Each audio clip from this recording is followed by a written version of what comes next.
Olá, gente querida!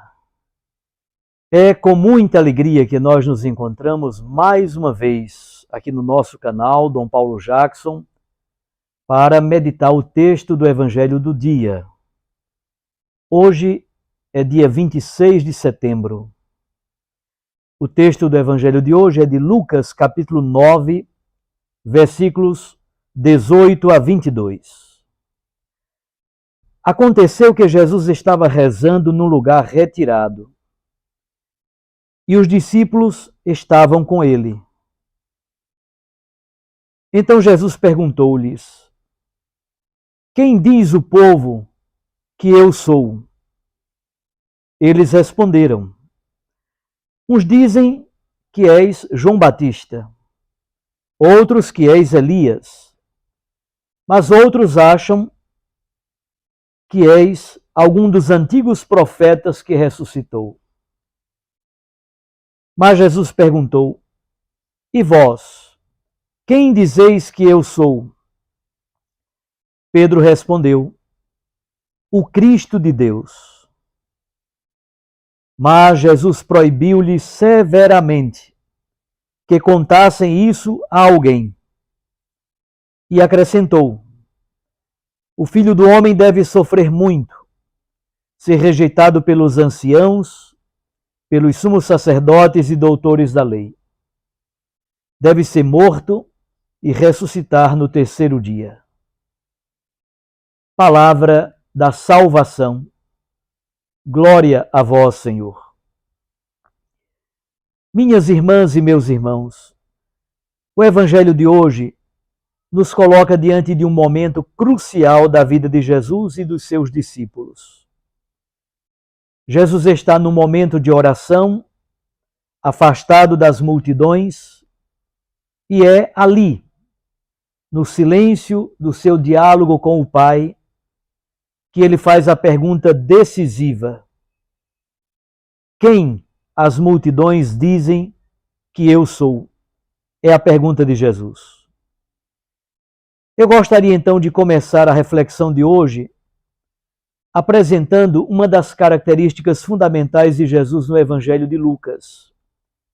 Jesus é o orante por excelência. Ele ora nos momentos cruciais do seu ministério. Vejamos então quais são estes momentos no Evangelho de Lucas.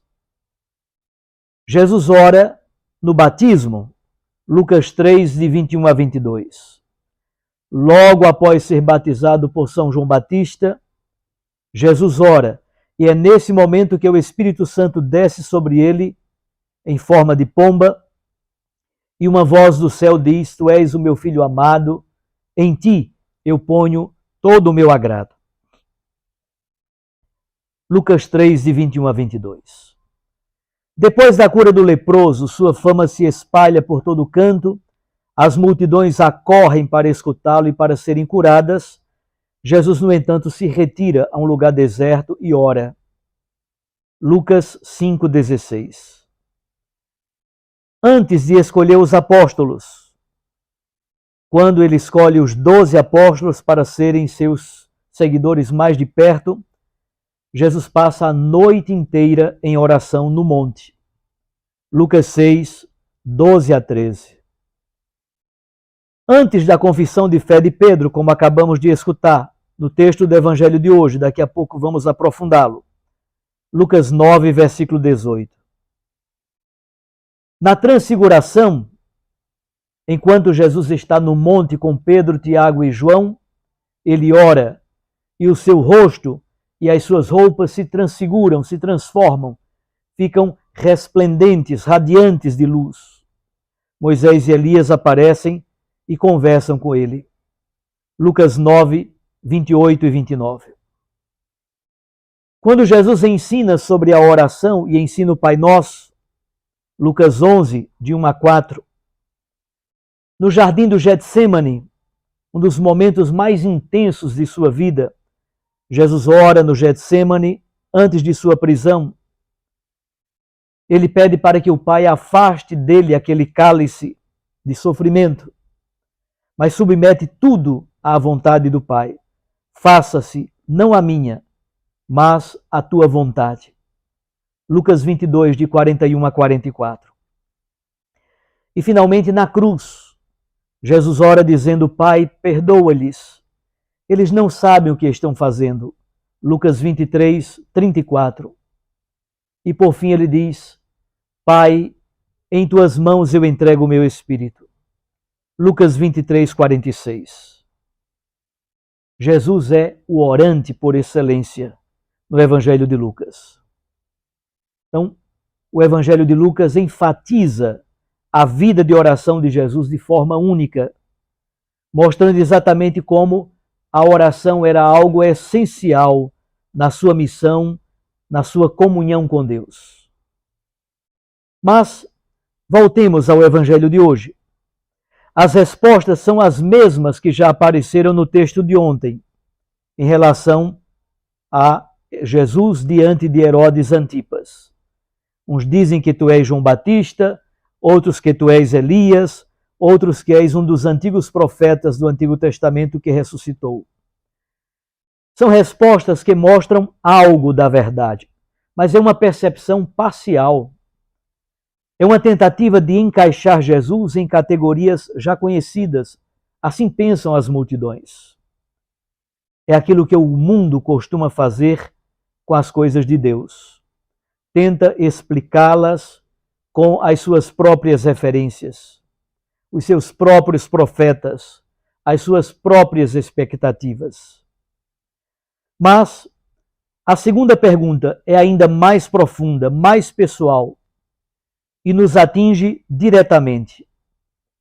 E vós, quem dizeis que eu sou?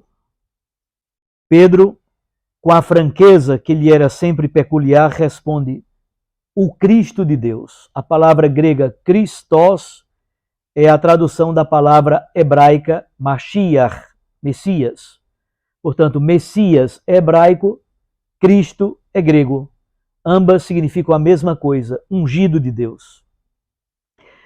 Essa resposta de Pedro é, na verdade, um ponto de virada. Pedro não repete o que as multidões disseram. Ele não se baseia na opinião dos outros. Ele faz uma confissão de fé que vem do seu coração. Uma revelação que somente a graça de Deus pode dar.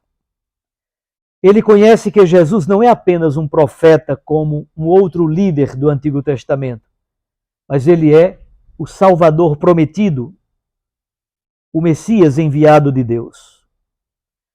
No entanto, a alegria da confissão de fé de Pedro é imediatamente seguida de uma revelação chocante da parte de Jesus. Primeiro, ele ordena que não contem nada a ninguém. É algo estranho. E começa a ensinar sobre o seu destino. O Filho do Homem deve sofrer muito, ser rejeitado pelos chefes dos sacerdotes, pelos escribas, ser morto e ao terceiro dia ressuscitar. Isso muda tudo, desestabiliza tudo. Na verdade, os discípulos certamente entraram em crise. O Messias que Pedro e os demais esperavam era um rei poderoso, um conquistador glorioso, montado num cavalo com a espada na mão. Imaginavam a glória do imperador, vencendo o Império Romano, libertando Israel das garras do Império Romano. Eles não imaginavam a glória que proviesse da cruz. Jesus mostra exatamente que o caminho do Messias é o caminho do sofrimento e da entrega total e radical. O trono do Messias não é feito de ouro, mas de madeira, é a cruz. A coroa que ele usa não é de pedras preciosas, é de espinhos. Aqui está o grande desafio da nossa fé. É fácil professar que Jesus é o Messias de Deus. Difícil mesmo é aceitar que tipo de Messias é Jesus. Um Messias que passa pelo sofrimento, que se esvazia, que morre para doar a vida. Um Messias que nos convida a segui-lo, carregando também nós a nossa própria cruz, a nossa renúncia diária e cotidiana. Essa é a escolha que nós temos que fazer. A pergunta fundamental, quem dizeis que eu sou? Continua ecoando em nossas vidas, em nossos ouvidos, em nossos corações. Não basta saber a resposta correta que nós aprendemos na catequese. É preciso que essa resposta se torne uma verdade viva e existencial. Algo que transforme a nossa existência.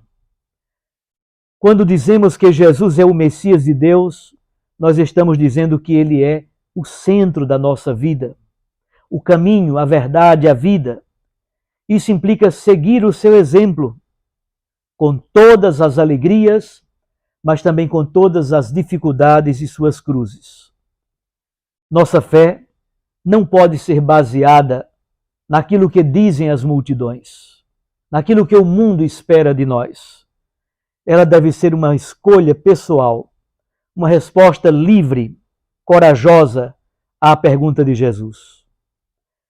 Que possamos também nós, no dia de hoje, a exemplo de Pedro, confessar que Jesus é o Messias, mas confessar não somente com a boca, mas com a vida, aceitando o convite para segui-lo em sua glória, mas também em seu Calvário.